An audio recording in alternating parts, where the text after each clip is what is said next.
আরও একবার রিয়াল মাদ্রিদের ঘুরে দাঁড়ানোর গল্প নাকি আর্সেনালের চ্যাম্পিয়ন্স ট্রফির সেমিফাইনাল নিশ্চিত, সেই সমীকরণ মিলাতে রাত 1টায় মুখোমুখি হচ্ছে দুদল।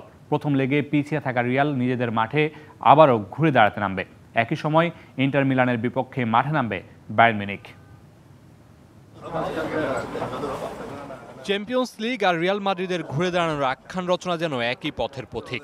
খাদের কিনারায় গিয়ে কিভাবে বারবার ঘুরে দাঁড়াতে হয় সেটা বেশ ভালোভাবেই জানে রিয়াল। আরও একবার চ্যাম্পিয়ন্স লিগ, আরও একবার খাদের কিনারায় দাঁড়িয়ে আখ্যান রচনার সুযোগ রিয়ালের সামনে।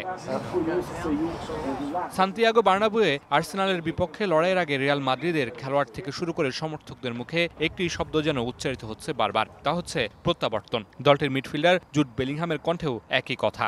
Honestly, I've heard it about a million. All-time Roma, you are so All-time Roma, taste it, love it.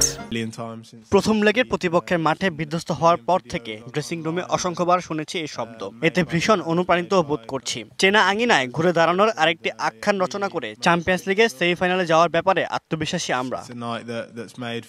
Quarter ফাইনালের প্রথম লেগে গত সপ্তাহে আর্সেনালের মাঠে 3-0 গোলে হারে চ্যাম্পিয়ন্স লিগের রেকর্ড 15 বারের চ্যাম্পিয়নরা। রিয়াল মাদ্রিদ সমর্থকদের একটি বিশেষ রাত উপহার দেওয়ার লক্ষ্যে আজ মাঠে নামবে বেলিংহামরা। এমন একটি রাত যা ইতিহাসে লেখা থাকবে, তবে এমন রাত বিশ্বের এই অংশের মানুষের কাছে পরিচিত। আশা করি আমরা আরো একটি বিশেষ রাত যোগ করতে পারবো। এগিয়ে থাকা আর্সেনালও বেশ ভালো ফর্মে আছে, তারাও ছেড়ে কথা বলবে না। তবে তাদের জন্য বড় ভাবনা হতে পারে বার্নাব্যুয়ের দর্শকরা।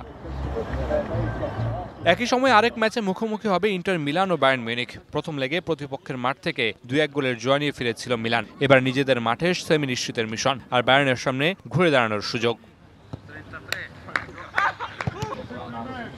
মামলা রশিদ, ডিবিসি নিউজ।